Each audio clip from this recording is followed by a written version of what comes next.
and welcome back to another episode of the Foxy podcast, the show where we talk about topics that catch our attention and see where the conversation takes us. I'm your host, Foxy, and I'm joined today by Aaron and Jamie, and we are going to be talking about comic book movies that we're excited about and everything else in between. So, hello, boys. How are you? As the quiet is just good. Like, I'm good. No, but like obviously, like this stemmed from a conversation that we had the other day, and I thought it'd be really good to actually just elaborate a bit more on that and actually get into it. And one of the big things was Marvel, as seems to be like as of the time recording this.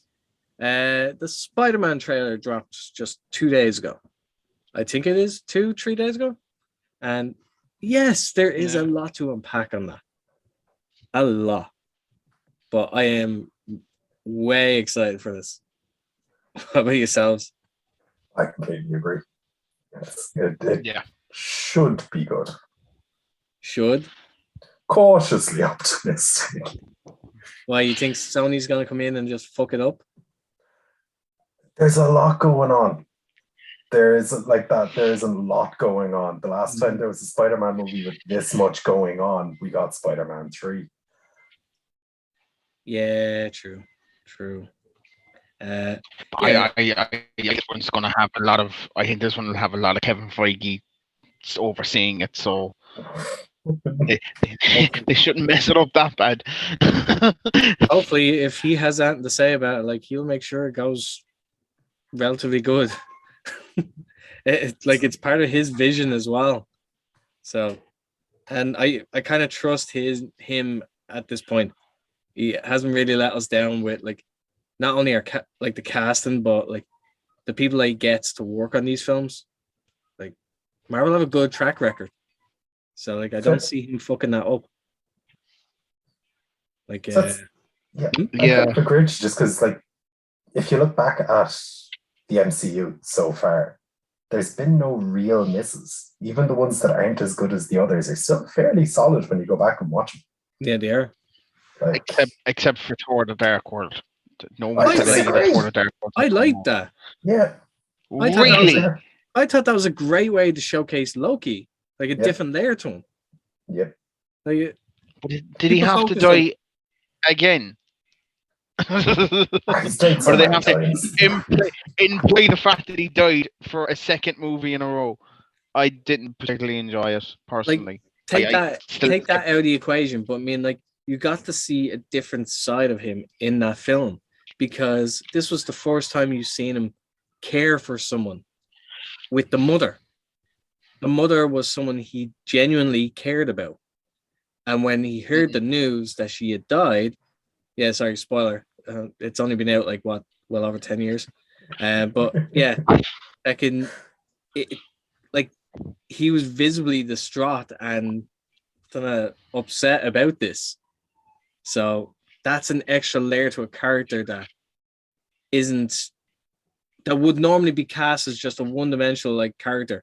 Just he's this way and that's it.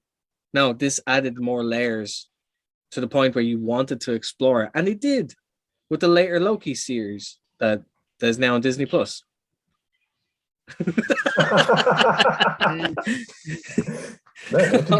Out of all of them, it's the only big mess that they ever did. Other than that, even Iron Man 3 that a lot of people don't like, I fucking love Iron Man 3. Sorry for the language.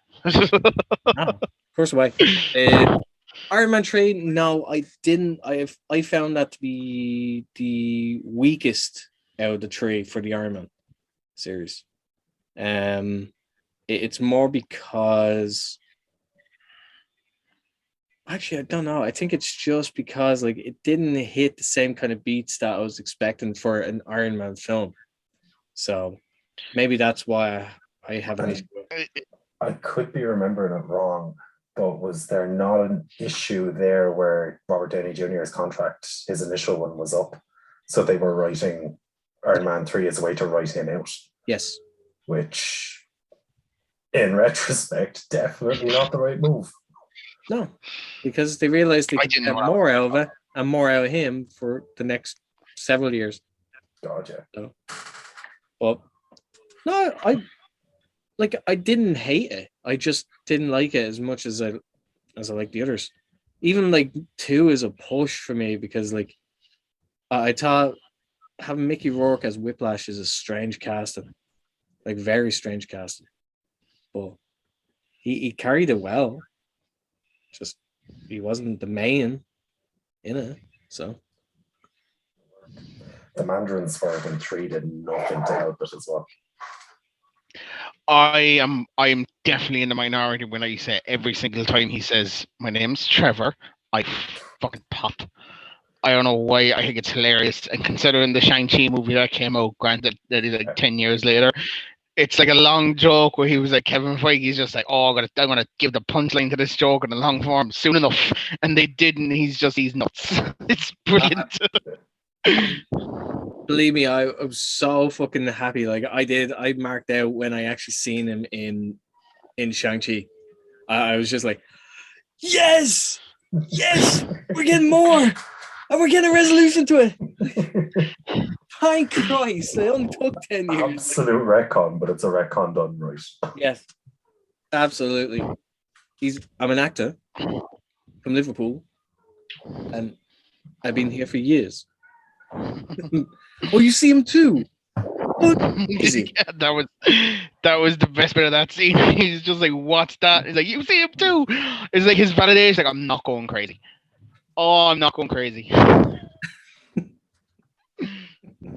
Like, stuff like that, like stuff that I love that Marvel isn't afraid to actually put something on the shelf, but still come back to it. Like, and it infuriates a lot of us, like, for that sense that we think it's just a completely like ignored question that has been asked in a film. But no, we'll address it later. We'll put a pin in that we'll come back to that. We'll circle around to it. And they do. They find a way to do that with whether it be through the series or whether through like later films from characters completely unrelated. You think. But I mean, he's part of the man. He's given the role of the Mandarin, and you don't cop on even when that film like Shang-Chi was announced with like Shang-Chi and the Ten Rings, like it was not like you never copped it that he might be in it because the Mandarin character, and they address it, and you're just like, literally like less than a minute, and you've just done it. You've like resolved it. It's like, why can't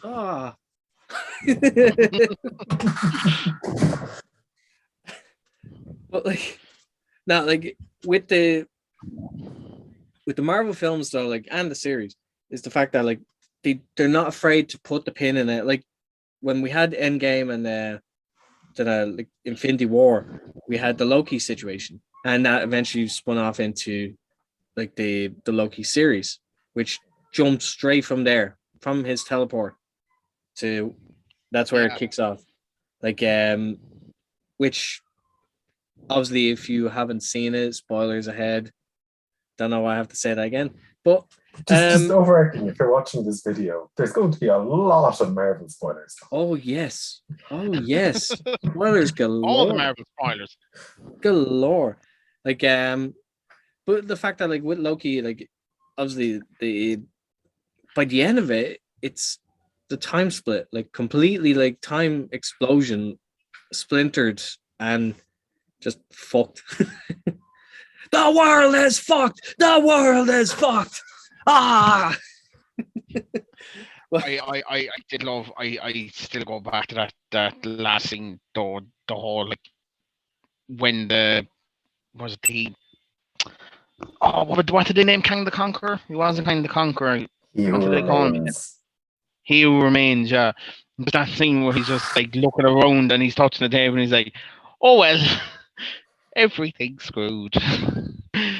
Oh God, he's just like, well, you've done it now. You've done what you wanted to do, I kind of can't wait for the next season, but I don't know how they top this at all. I don't know how the second season is going to be topped. Like I'm interested myself because to me, when the advertisements for Loki came out, now I wasn't sure what to think of it, but when I watched the first 3 episodes, now I'm not a fan, but it gave me very Doctor Who vibes, and I don't know why, but it just reminded me of that fucking show, and I'm not a fan of it, but like that's why it rang to me. No, but it was good to see fucking Tom Hiddleston come back, and we got to see more layers of Loki, especially having the multi Lokis. That was so good. Richard Grant as fucking like old Loki in the fucking jumpsuit and all. I lost my shit when I seen that. If there's one thing Marvel does exceptionally well, it's fan service. Yes. To be fair. Oh yeah. Yes. Like, for example, there's an entire show dedicated to Agent Carter. It was from the first kind of era of them doing TV shows where they never really tied them back in. So you have the likes of Agents of S.H.I.E.L.D. and Agent Carter. And one of the characters in that is Jarvis as Howard Stark's butler. Yeah. He popped up in Endgame as well, didn't he? Yeah, they put him in Endgame. He doesn't speak a word. He's only there for like a couple of seconds, but they totally got the same actor in to play him, which is just, that's a level of detail you have to appreciate. Again, that's Marvel coming full circle, even for small details like that. It's like, oh yeah, we'll come back to that. But it's done exceptionally well, and it didn't take away from it, added to it. Like, for those that were loyal enough to follow through on all the series, they got the reward with this. Like, which also gets me really excited about what could happen soon enough, because Netflix had their go and they did a decent job with one or two of the series, but it's interesting to see where those characters go, because we potentially have a few. I like going in it. Over. Bar Iron Fist, which the main dude in it just did not want to do martial arts training, so that's the reason why it's so bad. That, and it's just a bad show in general, especially the second season where he doesn't fight all that much, because he just straight up like, I'm not training, I don't want to. You're not going to get me to do it. That's why the female character in it does most of the fighting, because he just didn't want to do it anymore. But bar that, I think all of it's good. Daredevil's like top one, obviously. Okay. But the rest of them are still decent shows. Like, I'm going to preface this with a genuine massive spoiler tag. Do not watch the next 20 seconds if you do not want spoilers for No Way Home. Have you seen that there has been a leaked photo from the set featuring Happy Hogan, Aunt May, and Charlie Cox as Spider-Man's lawyer? I'd heard that he might be appearing. I didn't know if he was actually going to defend them. There's a photo of him wearing the glasses, sitting at the table. Deadly. Because like I knew they were talking about trying, how would they get him to cross over? And this was way before like number 3 was announced. I mean, like, they had talked about having him in She-Hulk, being like basically like going against her in a courtroom. And that's the crossover. Like, that's him literally crossing over, but not the main attention. And it's like, that'd be brilliant. Like, that, it's a very simple but like goddamn effective way of doing it. But when number 3 was announced, and like, okay, we can see from the trailer he's going on trial. Oh, they're not showing anything else from this. Oh, we have some juicy bits coming. That's for sure. I mean, Daredevil was awesome, absolutely fantastic. Yeah. Like, just like, you talk about Iron Fist being like too lazy. Charlie Cox was not fucking lazy when it came to Daredevil. Oh no. Well, the rest of the shows were actually fine. Let's be fair. The rest of them were great. We see it ties in as well with him. Apparently, again, it's not confirmed. That could be very doctored. It probably isn't, but it could be. You have Vincent D'Onofrio apparently popping up in the Hawkeye series. What his role will be is very small, and you have the Echo series that they announced on Disney Plus. At this point, they've all but confirmed Daredevil's appearance in this universe without actually saying anything. It's just they're just falling right short of just going, yes, he's in it. Apparently, there's a fourth season of Daredevil being announced for Disney Plus, but my guess is if it gets announced, it'll probably be like the new year. Yeah. They'd have Happy to New Year! Spider-Man. Season 4 of Daredevil. It would make sense to do it after people have gotten their pop from Spider-Man, if he is indeed in that. And it's just like, at least that's that. Now they can start announcing it then. And but I mean, Daredevil was a fantastic series, and also during the course of that, introduced the Punisher. And what a way to debut a character in a series. Like the majority of the series is him defending him. And he's basically just saying, fuck you. I'm still going to do what I'm going to do. So it's like, how do you defend that? But like, John Bernthal is fantastic in that role. Yeah, that whole episode when they're on the rooftop is brilliant. The prison scene. I will admit I have not seen this, but one of my favorite scenes in the comics from the two of them, if it's the same thing, is Punisher about to assassinate somebody, ties up Daredevil, leaves him in a corner, gives him a gun, and says, right, if you don't want me to do it, shoot me. Yeah. Basically, that's it. Yeah. That's basically that. Excellent.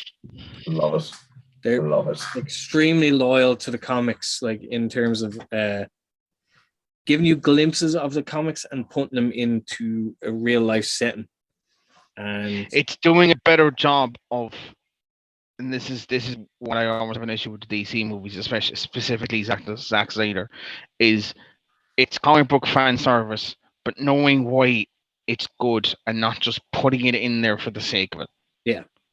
Because Zack Snyder can do that a lot with his movies, where it'll be a snapshot of a comic like panel, but it's like you have no idea why we got to this point and why people like it. Whereas Marvel do it, and it's like it's perfect. It's not exactly like the comics, but it's good enough that it's decent fan service. Like the old Loki in the Loki series, and the whole costume there. It's like that was brilliant. If Zack Snyder did it, he would have just given him the costume without any sort of like, this is why he's doing it. It's like, no, he's doing it. Why? I don't need to explain that. Yeah, because like Marvel have a great, like they do it brilliantly because a lot of it is hidden in plain sight. Like for example, if you're looking at my screen, like there's a lot of stuff in the background, but like Marvel have a great job of just hiding it. Like, see the way that Venom cap is there?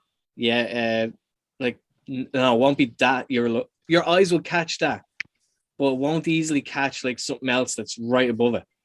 Do you know what I mean? Like they're very subtle with it, and it's fantastic because it makes you want to watch it again and again just to try and pick up on these little subtle Easter eggs and references to other. Like when we hear references to other characters that could potentially be here later, we are losing our collective minds at that time. I mean, what is it? We had references to Black Panther. We had references to fucking Namor. We had references to fucking we've had references to werewolves and vampires and fucking like all these different things in the past, like, or even like just a subtle like, okay, there's the shield there in the background. Why is that there? That shouldn't be here. Why is it there? And then it could be explained. It may not, or it might be left for another show to actually pick up on. But it's fantastic in how they do that. Whereas like what you're saying with Zack Snyder, he chucks them in. Now it's fantastic for the references, and he can be very clever with them. But the problem is that more often than not, his references are very just for the sake of it. They're there. Like they're there. It's very like, look, look, it's the comic book thing. Look, Yeah. no, no, okay. Look over there. Like, but even without that, like characters crossing over that are gonna be fantastic. Like obviously Vincent D'Onofrio is brilliant as Kingpin, like Wilson Fisk. Charlie Cox as Daredevil. John Bernthal is coming over for he's playing the Punisher as well, Frank Castle. But like now, I wasn't the biggest fan of the likes of fucking Jessica Jones or Luke Cage or especially fucking Iron Fist. I just really, were you not a fan of Jessica Jones, no? And Luke Cage, I thought they were brilliant. I watched halfway through both of their series, and then I just I just no, I didn't. Jessica Jones has its problems, and that can be a little bit iffy.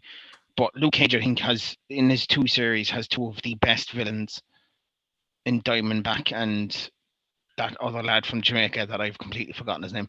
Which is funny. Which is funny because like the main villain for the first series is now going to be our new Blade. Like, he is now cast as Blade in the upcoming MCU. And that's going to be very interesting. Because I thought, I got worried when I didn't know who he was. And then I seen, oh yeah, he's been in like Luke Cage. Then I realized, yeah, that was because Netflix were the ones like doing that series. And they had some influence from Marvel, but they weren't. Marvel wasn't in charge of that one. Yeah. Marvel was in charge of it. Kevin Feige wasn't in charge of it. Let's just break that down. Kevin Feige wasn't in charge of it, so he didn't really care. But you can very easily explain that away anyway. I made Marvel. Har. But that was what actually initially turned me off the TV shows, was when they kept trying to reference the films but couldn't really. Yeah. So it became the incident. Yeah. Take up with the red big guy, green guy, blue guy, or the green guy. Like it just. But in saying that, like with Blade, I mean, he's gonna be crossing over in a couple different series. Like, he's supposed to appear in Moon Knight, which will be coming up very soon. And but in terms of that's like a series that's coming out for Disney Plus and Marvel. But in terms of movies, we have Morbius coming out. And Morbius, for people that don't know, is the living vampire.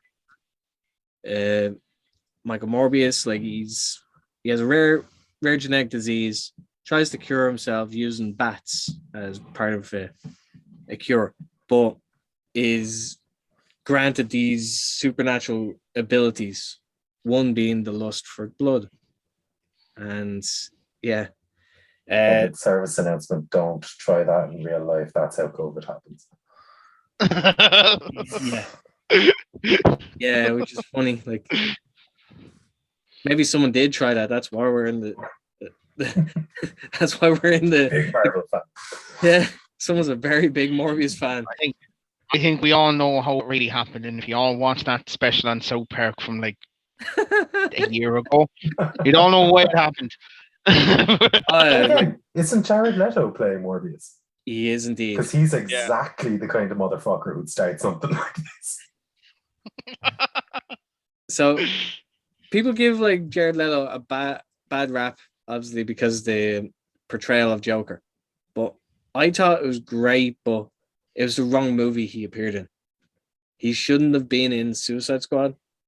They could have made reference to him and have him in a scene or here and there as flashbacks, but not as a main character that's in there, like roaming in the background. His appearance in Zack Snyder's Justice League more than made up for that. Like they took away a lot of bad things, but still left you wanting more, which is the way I felt.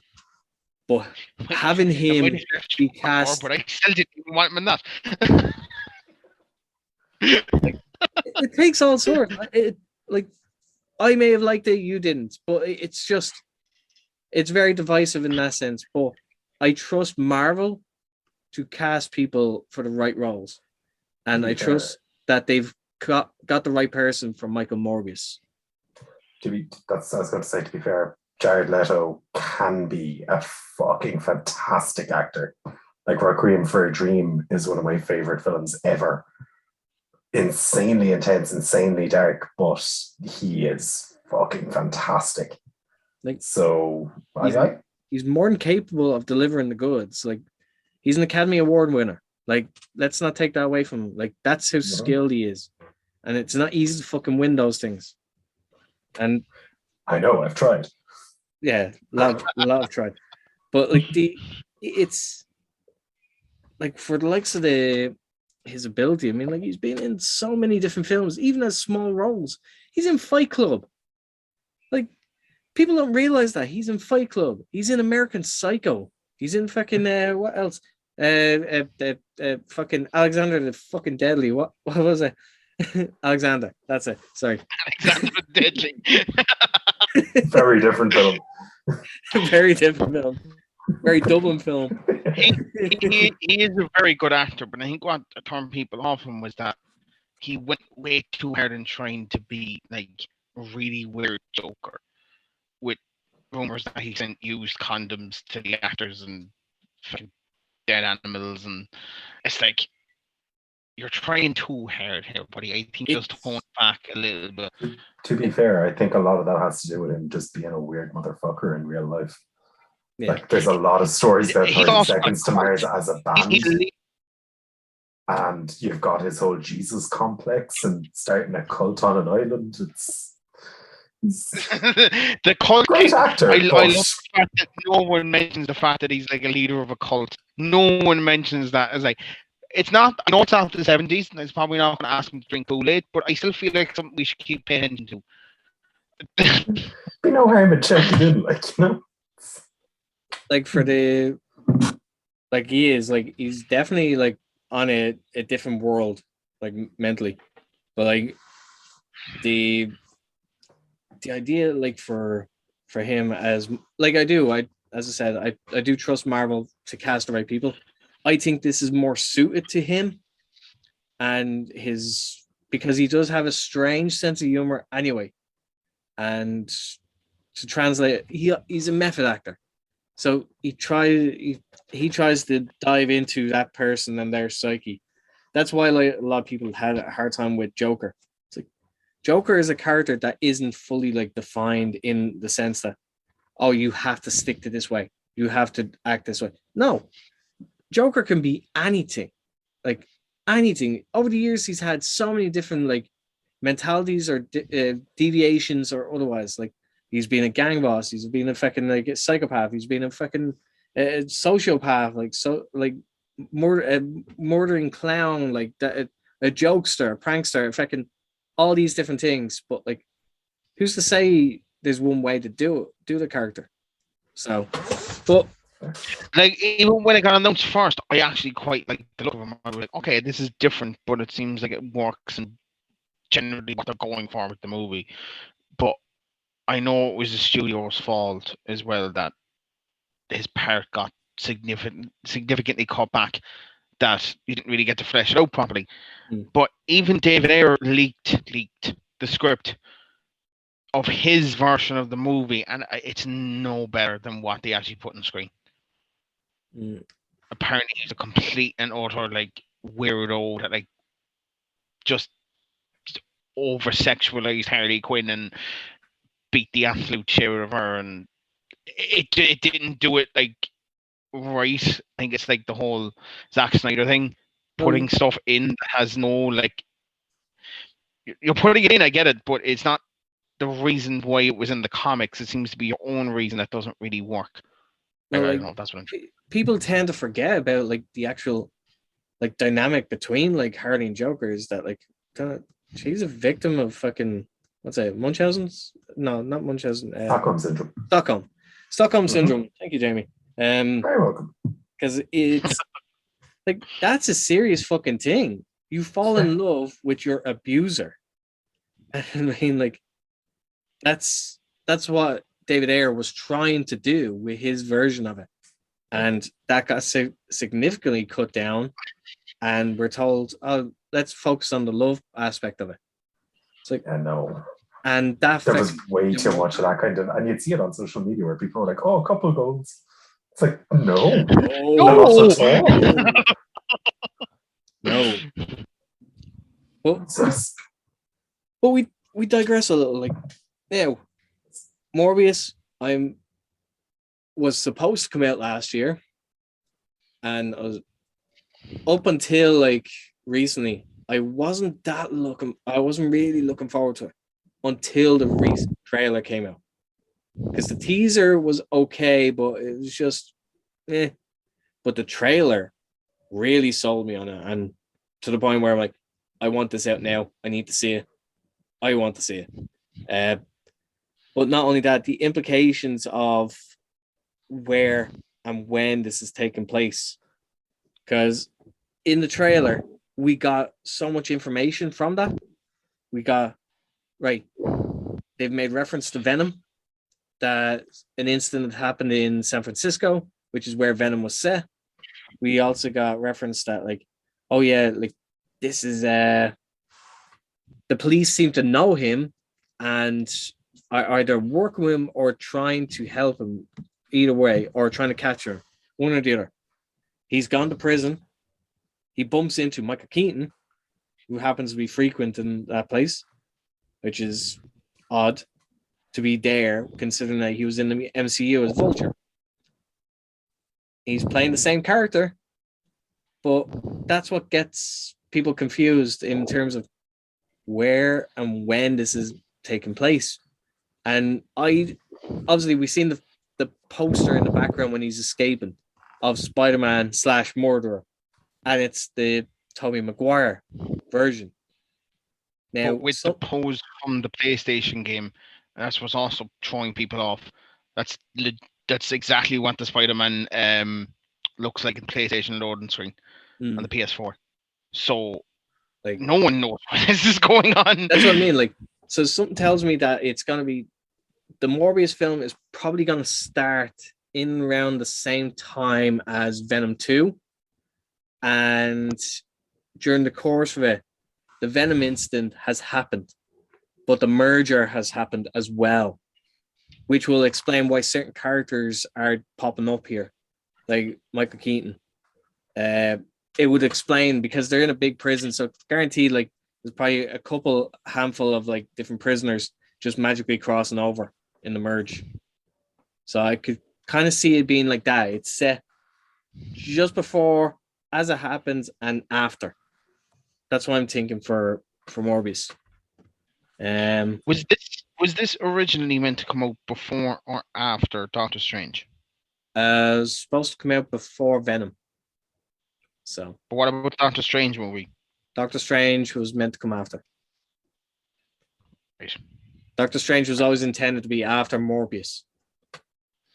Okay, because I'm thinking maybe that whatever both of them got delayed. Doctor Strange movie, he'll have to merge a couple of universes together.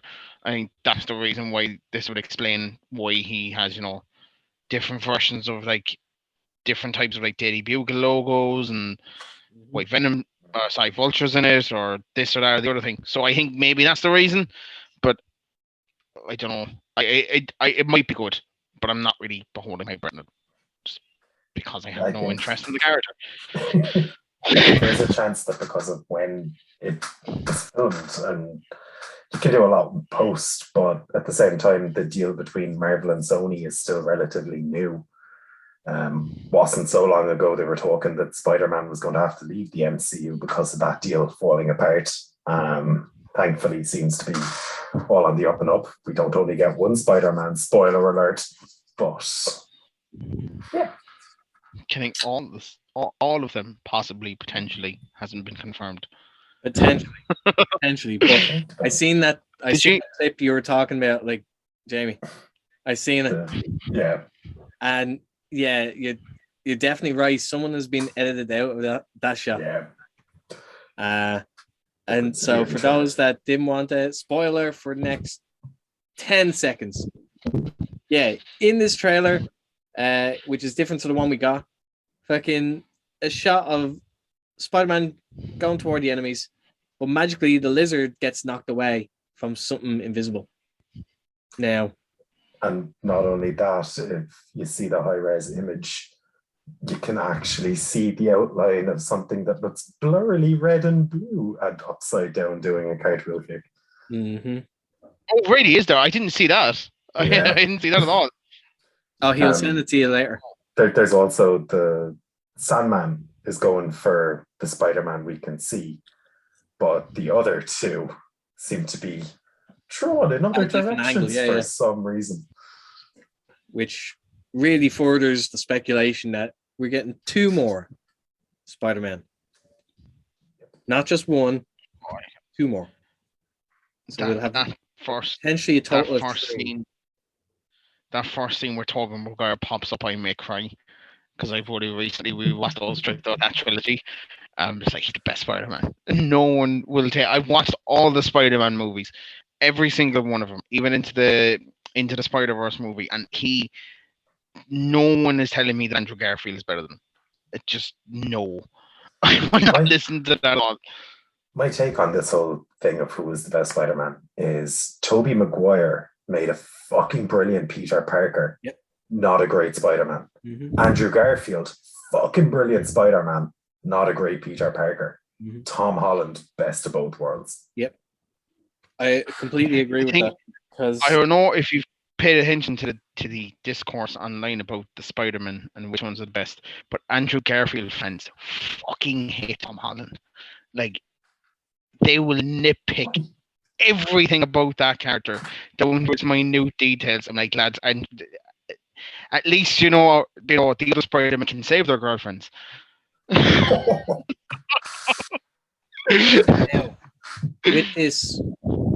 with this new film coming out, and obviously like the major talk about the other Spider-Man coming in, I think this is the roundabout way for Sony to finally get their Amazing Spider-Man 3, because what they were setting up for in the second Amazing Spider-Man was Sinister Six.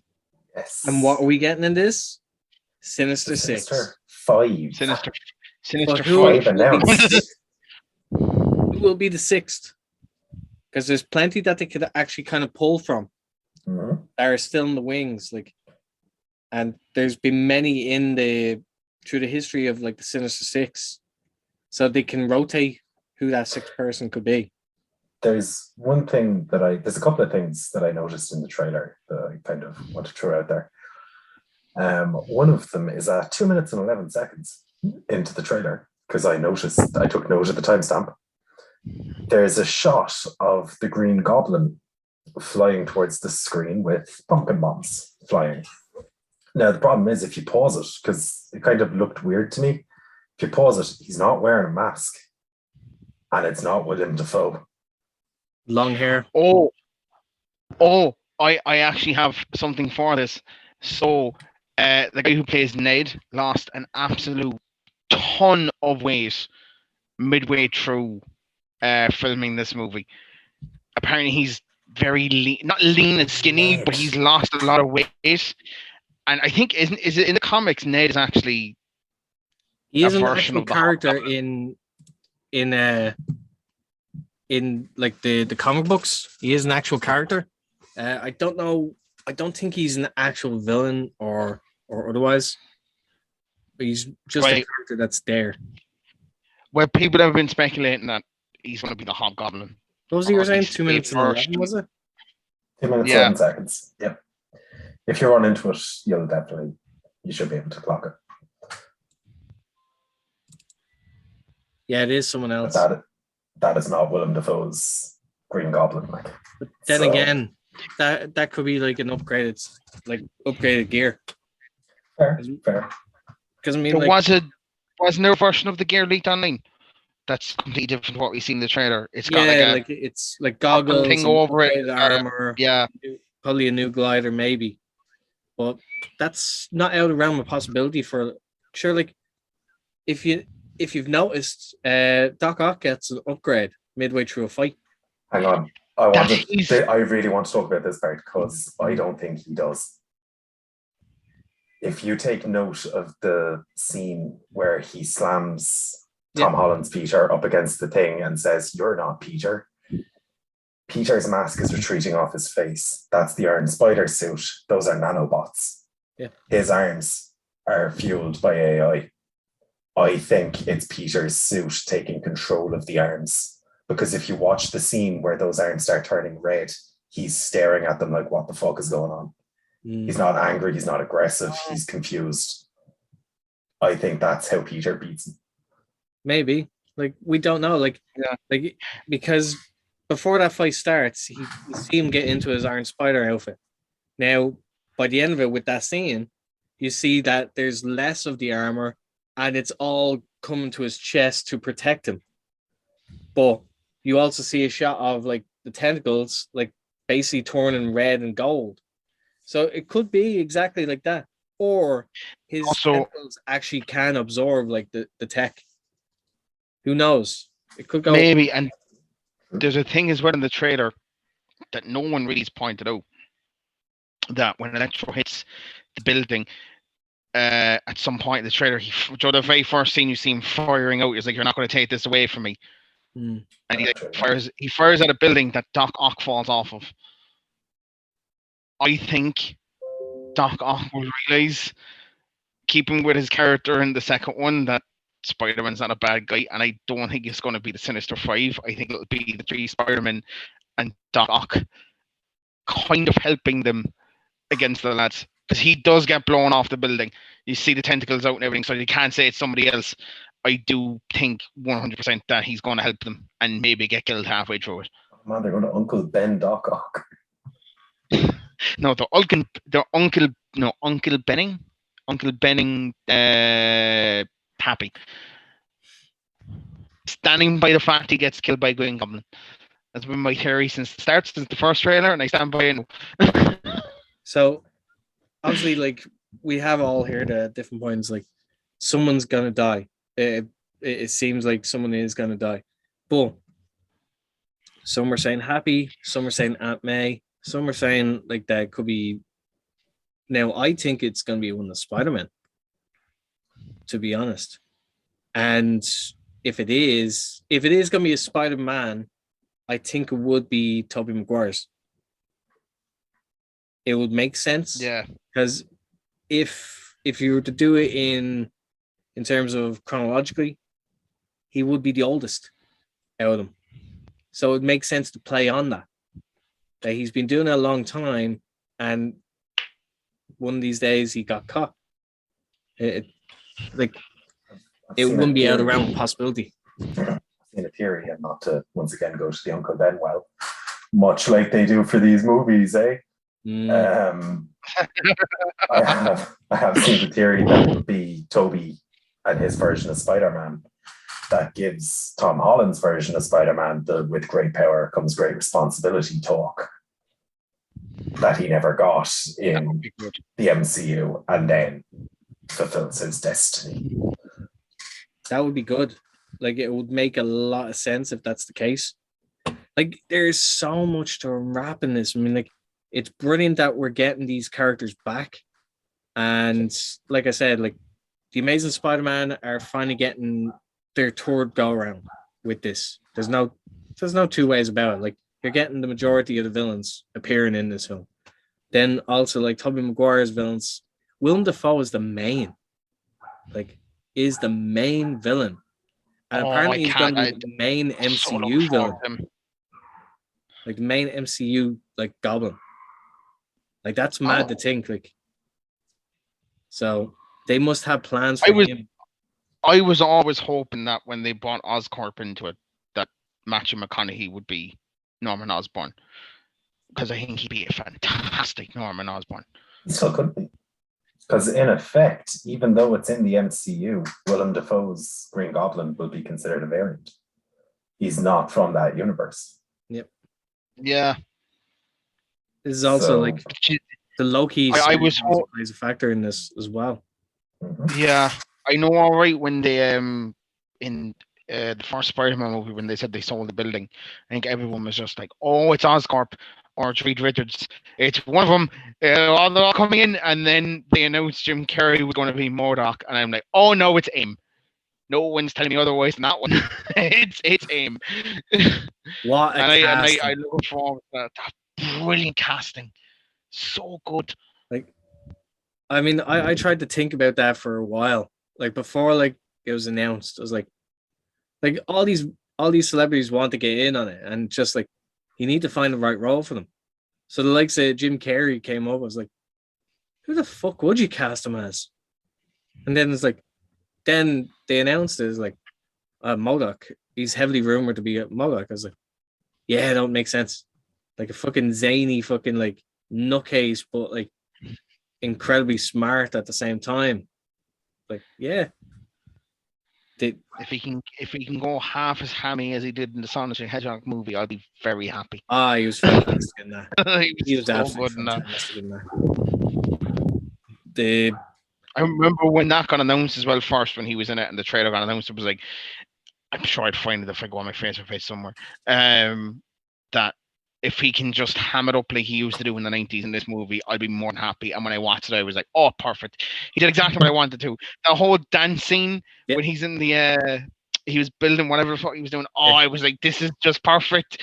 They know exactly what they were doing when they cast him.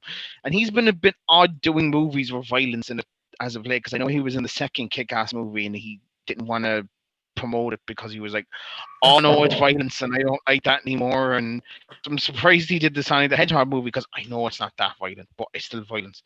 So clearly he must have changed the tune on that, because he was just like, I can make all the money off Marvel now. Guns is his issue. So guns seems to be his issue. Yeah. Oh, with guns the issue. Oh. It was after Sandy Hook. He was like, oh shit, we need to calm this down. Well, like, he was good in Kick-Ass 2 as well, actually. Yeah. Again, he was playing a zany character. Like, and that seems to be his bread and butter. Like, it works so well for him. Like, although, yes, I'd argue, like, well, yes, I completely agree, and he's been marvelous as himself, in effect, because you have to presume it's just him at some point. I still think his best film to date is Eternal Sunshine of the Spotless Mind, which is a complete and utter break from his norm, and possibly works because of that fact. Like that and fucking number 23. To me, number 23 just stands out because that's a purely serious film. Like no humor. It's just straight laced, and even to a degree, like Man on the Moon, like that's fully like him as someone else. Man on the Moon, the documentary about what he was like behind the scenes. Jim and Andy, my favorite documentaries ever. He was an arsehole. It's brilliant. Oh, he was clearly trying to be method about it. I still remember at the time when there was the whole thing, because Lawler and Ross were in it, and there was the rumors that like, oh, he was an asshole. No, he tried to start a fight with Jerry Lawler, and Jerry Lawler was like, you're not like Andy, you little prick. And it was all like, so they're doing it again, I see. But, I mean, obviously, like, now we kind of talked like a little bit like about like Morbius, Venom, and all that, but like, and also with Spider-Man. But another thing we didn't talk about is the fact that Doctor Strange is in Spider-Man and is a main part of it. Okay, also, I have a theory. I have a theory about this. I don't think he is. I don't think he's in the movie all that much. I think he's only in it for 10 minutes in total. It's just that they have no one else to market from this movie without ruining it. So they have to put Doctor Strange on the marketing material. But I think he's in the start for a bit. He's in the middle to explain who he is, the same thing that happened to him in the Doctor Strange movie. And I think that's it. I don't think he has more than maybe 10 to 15 minutes of screen time. I think it's just that they have no one else to really market. You can't really market the Green Goblin as just one person. You kind of have to do the Sinister Six in total. You can't market the rest of the Spider-Man because they're technically not in it. Wink, wink. So you have to do it with the only main character they have, so you got to go with him. So I think that's it. But hopefully I'm wrong, but I don't think I am. I agree entirely. And I think the giveaway for it is the bit in the trailer where he tells them to Scooby-Doo this crap. Yeah. Why is he leaving this situation with 6 supervillains in the hands of one superhero and his teenage friends? Yeah. Like that He just shows broke the multiverse. I think he's going to get pulled away and we won't see him again, and that'll be where the multiverse of madness picks up. They'll Professor X him. They'll give a reason why he can't do anything, and then just pop up at the end again. That's why he's giving him the suit, that black suit with the magic. No, strange enough, that's actually there's a reason for that. The black suit is actually the interior of his current suit. And it's basically just turned inside out. So he, according to the reports, is that like he's at like a protest. I think probably either during the trial or just after, and someone throws paint on his suit, and he has no choice but to wear it inside out, because obviously they're going to be keeping a close eye on him, like going forward. So it's not like he can go and build a new fucking suit. Now, the only thing is that I've seen that report, and I've even seen a clip that kind of confirms it for all the world. But the final suit we saw Tobey Maguire's Spider-Man with was the black suit, was it not? Is there the possibility that they're trying to cover more tracks? Again, this is proper tinfoil hat shit, but perhaps Venom's in this apparently, but is he only in the after credit scene? He's not in the actual movie in and of itself. So they're going to set up the Venom versus Spider-Man movie eventually, but he's not going to be a major player in this movie at all. Yeah, and they're right not to, like, because he just had his own film. It makes sense just to hold off on that for the next while, because there is a lot going on in that film. There is a lot, and especially when you are basically essentially being treated as the gatekeeper for the next phase. To like, right, once we get here, this is going to blow everything wide open about what we're going to do next. It like, obviously we have Doctor Strange and the Multiverse of Madness. We're going to see Wanda in that. Like, if you didn't know by watching WandaVision, like by the end of it, she is like reading up on how to actually utilize her powers and to also learn to be stronger than she is. Like, she was already strong enough to begin with, but like now, like the next time we see her, she's gonna be on a different level completely. Well, I have seen an argument made that in the Multiverse of Madness, the only person from the MCU universe will be Doctor Strange. That everyone else is some form of variant, which opens up a world of possibilities. Like, well, apparently Professor X is in it. I mentioned that the last time. If Patrick Stewart pops up in this movie, I'll scream. Just the thought of it, it's like having Patrick Stewart back as Professor X. I mean, if that doesn't scream, fuck it, like X-Men are here. I don't know what will, because if I know they've been trying to convince Hugh Jackman to come back and do it, even if it's just as a variant, like as they're calling them, it like just a Wolverine from a different universe. It would make a lot of sense to have him just appear and then eventually like go, but just to see him for one time in that fucking suit, like the proper suit, because I think Marvel could do a fucking banging job with it. Yeah, like they teased it with the Wolverine, like in the end credit scene, with the fucking suit right there, and it's like they didn't utilize it. It's like, even in some, like, depending on where you saw the film, you didn't get to see that scene, which is mad. It's like to me, that's like, why would I show this if I'm not going to use it? Because Fox didn't know what to do from one movie to the next. Yeah, true. My take on the Wolverine costume always comes back to the first film, when they very smugly threw out the, what were you expecting? Spandex? No, ha, ha, ha. It's like, yes. Looking, That's what yeah. this is. It's Bryan Singer though. He doesn't like those colourful suits. It's the reason why every movie he directs, everyone's in those dark, fucking grim looking suits. It's like, just can we be a bit happy? Can we put a little bit of blue in there? Out of all the X-Men movies as well, I think out of the last one, the only thing I would say no hope's going into Dark Phoenix, and I was right too because it's a bad movie. The only thing I wanted was them to play the X-Men theme from the 90s cartoon. I was like, if you're going to give us anything, give us that in the trailer, in the credits, and they didn't even do that. Fucker couldn't even give us that. Like, it's like, that's the thing came beforehand. There's a reason why we love these characters. The cartoon is a big reason why people love X-Men. Yeah. The reason I love the X-Men. No, you're completely right. Because like I grew up with the likes of those cartoons. Like Wolverine, RTE2. Spider-Man, Iron Man, fucking Fantastic Four. Especially the opening theme for Iron Man. It's like, I am Iron Man. Like, how could you not get into that? Like, especially with the guitar riff as well. It's like, whoa. Yeah.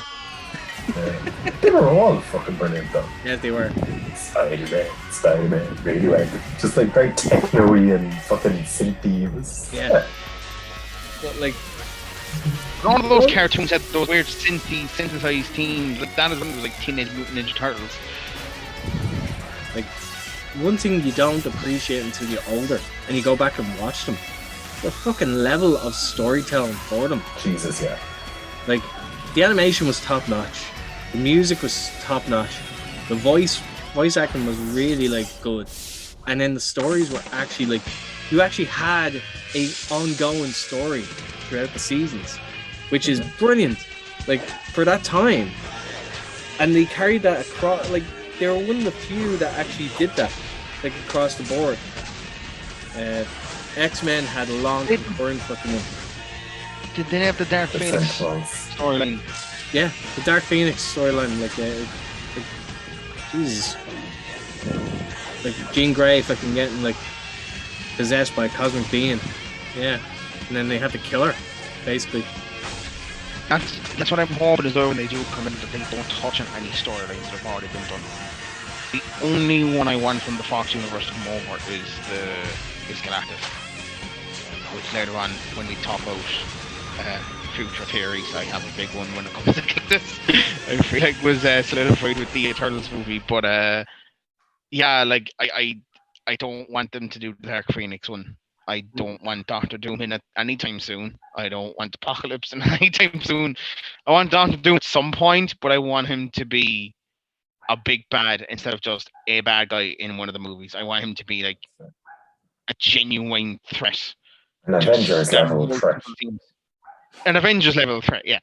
Basically. Actually, did you see that clip of the Hawkeye show? It was like there was a questionnaire with a bunch of people, Haley Steinfeld, all that stuff, and Kevin Feige was in the back. And somebody asked about Young Avengers, and Haley Steinfeld goes, like, looks up at him, and he just looks at her like, hey, don't say a fucking word. It was like the safe bet. Can I say anything? No. Okay. And he just look at his eyes like, no. You've just addressed this, you bitch. Yeah, basically, she kind of confirmed it with the look. She more or less confirmed it with the look. But I think that's what they were going with anyway, because they had they have Wanda's kids, and then they'll have her, and they set up Morgan. Yeah. Man's daughter not meant to be part of this whole project too. I think so. And your man's grandson, Falcon and the Winter Soldier. He's another one as well. So they have set it up. I think it's just a matter now of just like getting it out there. But I think he said there won't be an Avengers movie for a while. Yeah, like just that individual stories, kind of a reset up, but a lot more crossovers are going to happen now instead of getting an Avengers movie. But I'm fine with that, to be honest. As long as the crossovers are good, then so I really don't mind. Going through like, okay, like, and I'm including the TV shows with this. So far since like Endgame, we have had obviously another Spider-Man movie in the meantime. we had fucking the WandaVision series, which set up Captain Marvel 2 and Doctor Strange in that. Then we also had Falcon and Winter Soldier, which set up Armor Wars with like with Rhodes and fucking what else did they set up? They set up 2 things in that as well. By default as well, because they set up Secret Wars, they also the Iron Man, the Iron Wars thing, the suits. Yeah, I forgot the name. They've indirectly set up the Ironheart series as well. Yeah, indirectly, like the Ironheart. Yeah. What else? We had another series as well, didn't we? Recently, or was it? Loki as well. What if didn't really set up anything, but what if it's different? Loki set up, obviously, its second series, set up the fact that he's already after jumping to another fucking timeline already by the end of it. And so, like, there'll be familiar characters, but at the same time, there's so many deviations that anything is possible in that show, which will have a knock-on effect later on. Like, then what else? We have Spider-Man, and that's basically amalgamating all the universes into one for the explosion of multiverse. Eternals set up. What they set up again? None of you have seen. Don't worry about it. One after scene. Oh, don't worry about it. Oh, cool. Okay, so they set up Black Knight, who has a voice appearance, not an on-screen appearance, but a voice appearance from Blade. He says, "That's a pretty looking knife you have," and then it cuts. So that's quite good. And yeah, Shang-Chi set up something. At the same time, it didn't set up anything. To be honest, like, I have no clue what Shang-Chi set up, because I've obviously missed the references because I didn't know about Shang-Chi beforehand. So I think what they've set up, this was my thought, was that the rings have said to begin to space. So I was thinking it was just going to be some, like, one of those really weird characters that Marvel brings back into the movies that, like, is really niche. Like Mads Mikkelsen's character in Doctor Strange was like one of his first ever villains in the comics and stuff that, like, maybe no one would have known offhand and stuff like that. And in the Eternals movie, I'm not saying the character who says it, but basically, he basically says we need to cast judgment on Earth, and something along the lines of, when I do, they'll be here. I think the rings have sent a beacon off to Galactus, and I think Galactus is coming into it, because is Galactus a Celestial of some kind? I don't know. Is he connected to them or something? Because I'm utterly convinced they're setting up Galactus. I'm don't know. Really convinced now, because with the ring sending out the beacon, and then whatever happens in that movie with that line, I'm like 100%. I'm now confirmed in my head that they're setting up not Galactus. A Celestial. No. Does he have connections to the Celestial? He looks like. Is he more powerful? So here. I mean, you can. Here's the definition of for Galactus. Anyway, so despite the relatively similar appearance, Galactus is not a Celestial. It's almost like a Maury Povich fucking episode. You are not the father. Galactus is a very specific cosmic entity that balances between eternity and death, and is a remnant of a former universe. Celestials are beings from our universe and are a race of cosmic aliens completely different from Galactus. So there you go. Right. The most powerful celestial being. There's a celestial being apparently was Ego. Guardians. Yeah. And that makes Peter Quill half celestial. So Star-Lord. He's not anymore, technically. Remember when they killed the Ego, he lost his powers because he just got away from him. True. I think it was a way of if he's a Celestial in the next couple of movies, then that is going to be a very short movie. So we need to nerf the fuck out of him now. But I do think Galactus is going to show up. I think he's going to be the first Thanos level threat they're going to have in an Avengers movie or a big crossover movie, as a way of maybe even in the Fantastic Four movie, setting them up in that. I'll admit I thought that was coming in WandaVision, when they did the thing with the blank vision, which was basically just Ultron. I thought they might use them as the Sentinels, but that remains to be seen. They have an army of those. I don't think they'll set up the Sentinels. I can't imagine. Sentinels are very specifically for X-Men. Like they're a main component for in their part of the universe. So it wouldn't make sense to have them in before. You can tease it that they're being built for not like they're a project that's being set up for a threat that no one knows about. Then you can reveal like such and such later on, and then they come back into play. Like, so you can do that, yeah, but it won't make sense just yet. I'm gonna just pop up for 2 seconds. I will be back. I just got up into the bathroom. Won't be long. Go ahead. So now obviously because like I haven't watched the Eternals, so like I'm just kind of like I'm kind of just going by like the articles that are here. So I just decided, fuck it, I'll search it. It's like what was set up during the Eternals, and they said 6 different properties are being set up. So one of them is let's see.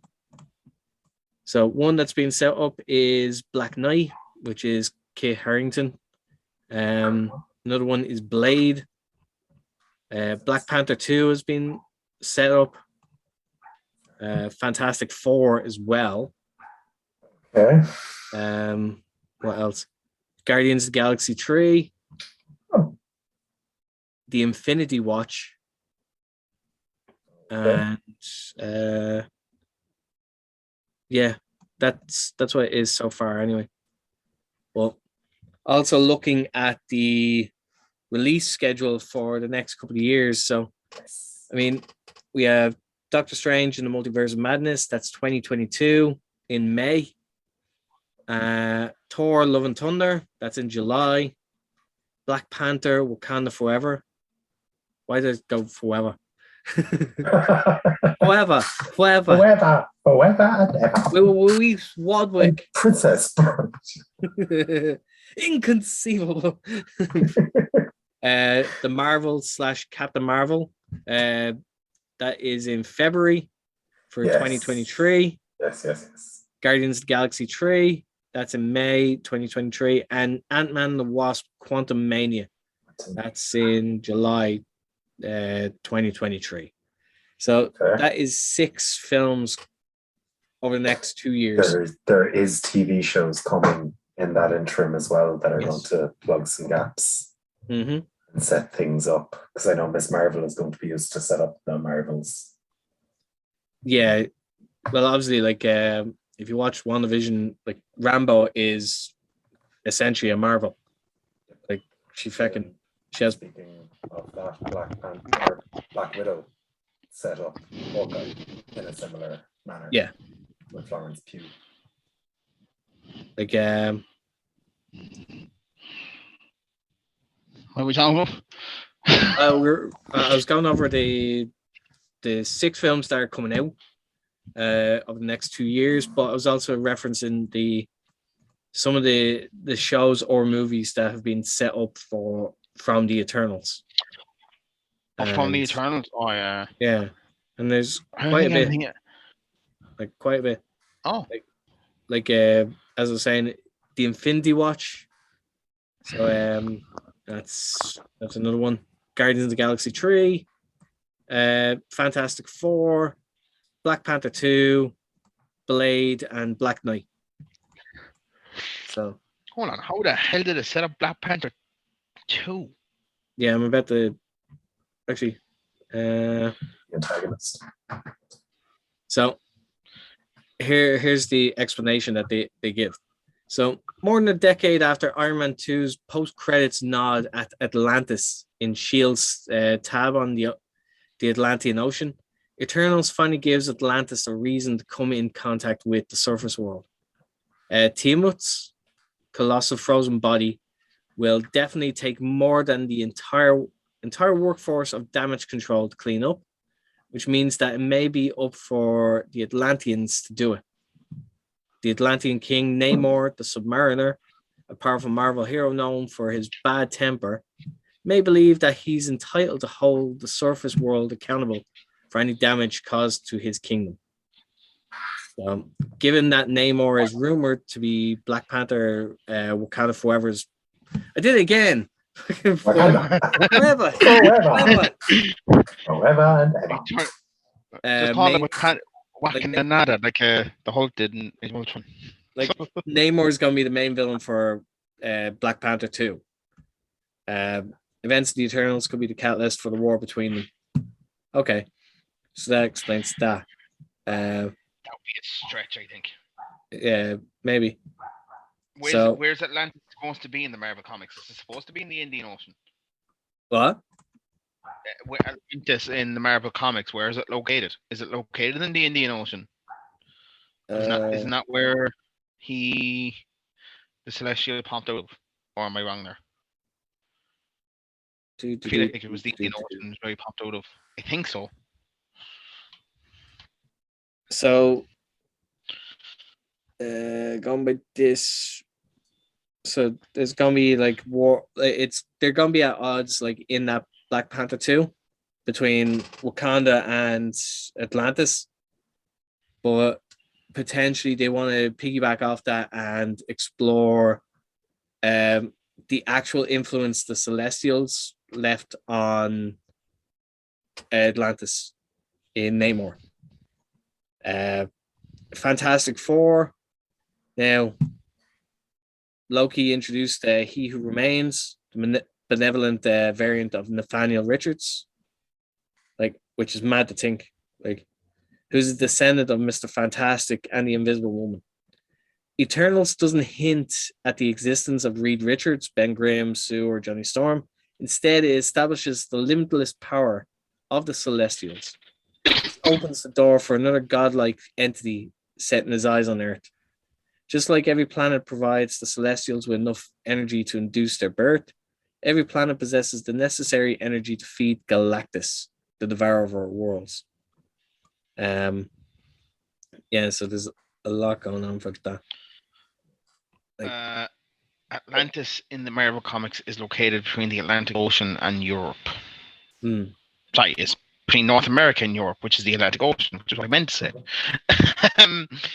But it's where it's always been based. There's no other place it's been based. And I know the Eternals movie was, I'm 99% sure the final battle was in the Indian Ocean, because that's where the volcano was going off. So, I mean, maybe that's a way of getting them into the Black Panther movie, but I just don't think that's what that did up at all. Personally, that would be a bit of a stretch.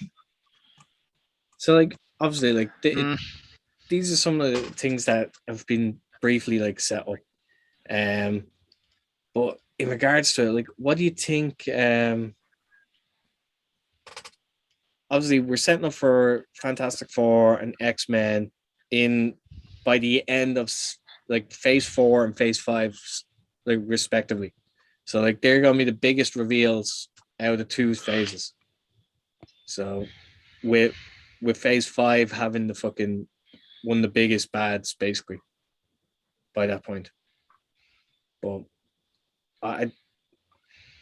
it's very difficult even now to try and think, how are they going to do this? There's a lot of groundwork that they're still laying it, and if we know Fantastic Four are going to be forced, we know that, so that should be interesting. There's never been a good Fantastic Four movie. Can Feige do it? This is the test for him. There's a lot of pressure for this one. This one has to work. Otherwise, like, we're don't know. That franchise is completely doomed. Ironically enough. It's a cursed franchise, but I think it'll do it. Somebody was saying as well that Captain America was the man out of his time in the first three phases. That you could make the Fantastic Four the people out of their time. That they could have went up to space. One of the original missions to the moon, and they went missing, and they pop back out somewhere in the 2020s, and this is why they're in it. Which I think would be a cool concept to have a whole family that was originally from the 70s now in this big bad world, especially Reed Richards being as smart as he is. It would work, I think, over time. That would actually make sense because, like, if they're to do where he is, if they are potentially like part of the space race and fucking they get lost along the way, but end up veering off course completely and going somewhere else, like for what seemed like maybe a minute to them is literally like 70 odd years, like, or 50 years. Then see, that's kind of the beauty of where they're at now is all you need to do is film them doing that like it was there in the 70s, and then just big orange circle, in they go, done. Because they're after breaking all the fucking rules now. And that's how they can explain their powers as well. That's how they got their powers. So I think it's. I would personally enjoy that. I don't think they're going to go that way, but I would like if they did, because I feel like that would be a class way of putting him in the movies. Because like you could do it where like as they travel and they veer off course, they enter into the anomaly that would give them the powers. But as I said, it's also a time warp as well, because where they've only spent a minute, it is the equivalent of 50 years to us. So like everyone's forgotten about them. So it'll literally be like either no fanfare or like people are trying to figure out who the hell it is. They can't be like the same people. So there's many different routes they can go with, but like that could be really fun though, if they can do it right. Because like with that last fucking Fantastic Four movie, which I will never get the 2 hours back, I was willing to roll with a lot of stuff with that. Like, I was glad that they made a reference to why Sue and Johnny were brother and sister, even though like Johnny is clearly like a different ethnicity. But it's like, oh yeah, they were adopted. I think you're cool. I think you're cool with saying that he's black. I feel like you won't be cancelled for that.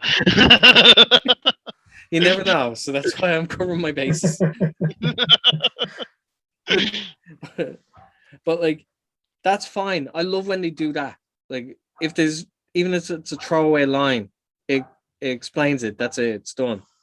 Dr. Doom being a fucking like mass murderer all of a sudden, like as soon as he gets his powers, it's like, okay, like where the fuck do you go from there? Like, that was actually I feel like that would have been that could have been a great version of Dr. Doom, but they completely nerfed it way too quick. Yeah. That scene where he comes in and he just starts blowing people's heads up is like, oh, this is cool. Doesn't make any fucking sense. But it's cool. It doesn't at all. But again, it there's a lot. There, like I know I've said it already, but like there is a lot that we've to unpack, but also the fact that we've so much more on the way. It's understandable why people can get lost with all this information and trying to like, okay, what's being said? Who's coming? Who is this? Like, where do we go to find out like all this stuff? Especially for people that aren't big into their comics. Like, I don't envy the job that they have, like Marvel, in terms of trying to make it accessible to people to like, here's the character, here's what their motivations are. Let's try and get you behind them. Well, but also still keep it interesting. Like Shang-Chi was a great experiment into that. The fact that and they did it with Black Panther as well in the past.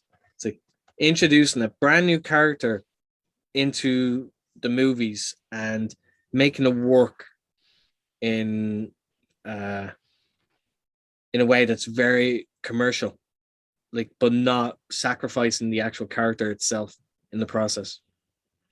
So yeah, I don't know. I do want more heroes to be brought in though that were actually taken away by the snap. Yes, Spider-Man was, and they already established kind of phase 2 onwards, where most of them were taken out by the snap. But I'd like if they introduced a new hero that was taken away by the snap and came back, and him trying to fit in 5 years after he was dead, technically. Someone was rumored to fit that bill, and it's one of the projects I'm most looking forward to. Is She-Hulk. Nice. Oh yeah. Oh, that'd be good. They didn't give him much there with all those shows, which was a shame. Yeah, you see, he got his own trilogy in other people's movies, which was the fun thing about the Hulk. But it's got Tim Roth coming back as the Abomination, which is fucking marvelous. That should be really, really good.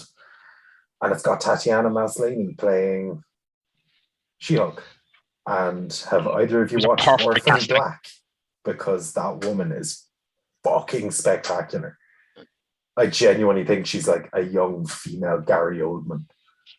Like in Orphan Black, she plays a series of clones, but the characterization she puts into all of them, you start being able to tell them apart, even when you have a clone dressing up as another clone. Like a character she's playing dressing up as another character she's playing, but through these like really subtle mannerisms, you can tell, all right, that's that one being that one type thing. That's a lot. That's a lot of subtle detail that really got. So if she's capable of doing that, there's no doubt that she's going to do really well in this role. Yeah. I think it's going to be a sleeper hit. And also plug for Orphan Black, because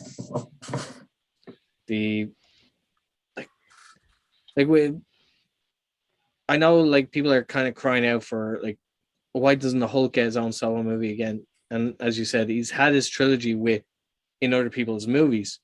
I think that's better for him. I find he's better as there was a rumor rather than there was a rumor came out. There was a rumor came out that they're actually producing one. The original reason they didn't was because they would have had to share the profits with Universal. But I think that's moved back to Marvel now. So Universal doesn't have any say in it anymore. Apparently, I don't know how true it is, they're producing a World War Hulk movie. Fucking fantastic. You see, the problem with that is the storyline from World War Hulk was kind of covered off in Ragnarok. Yeah, but I suppose I think now you can just explain the way him going back there. I feel like you could do it well enough that it wouldn't cause too much hassle. Like, hey, where the fuck were you for the last couple of years? You were my money maker. How dare you? What I love about the Backdoor trilogy, in effect, was that he got to be subtle. Like, the Hulk got to be subtle. He's an insanely hard character to actually build a full movie franchise around, because he has adversity, Hulk smash, adversity sorted, and there's only so much Banner Hulk drama you can do, which is what amounted from those films. So yeah, I don't know. Now poor Ruffalo never really got a fair shake, because technically Edward Norton got the standalone film, but which I didn't mind. Edward Norton, he wanted to do the proper, just let me be the Hulk for the whole thing. No one cares about the human side of the Hulk. They just want me to smash stuff. Let me do that. Some people do, and it can be a good part of it, obviously, as they've shown. But for the first solo movie in the MCU, just let the Hulk smash it up.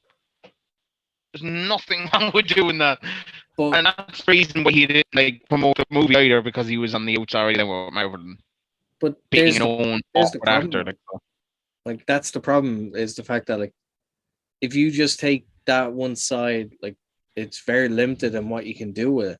Like the whole point of the character is that he's so torn between both sides. Like that's why it was a big. Now it was downplayed a little bit, but like in Endgame where he just turned up and he was like smart Hulk. Like he had found the middle ground for both of them. It's like it was really downplayed, whereas that should have been made a big deal of. It's like, holy shit!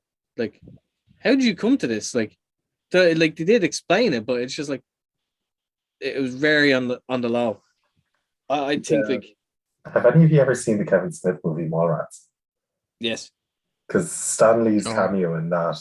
So Stan Lee has a cameo in it where he starts talking to one of the lads who got dumped by his girlfriend.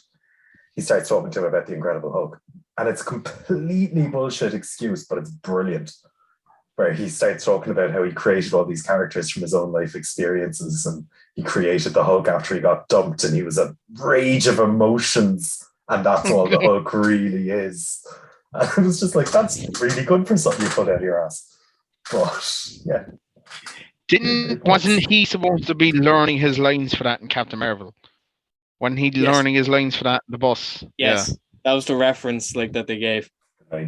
Which I thought was brilliant. That he was actually utilizing that during that time.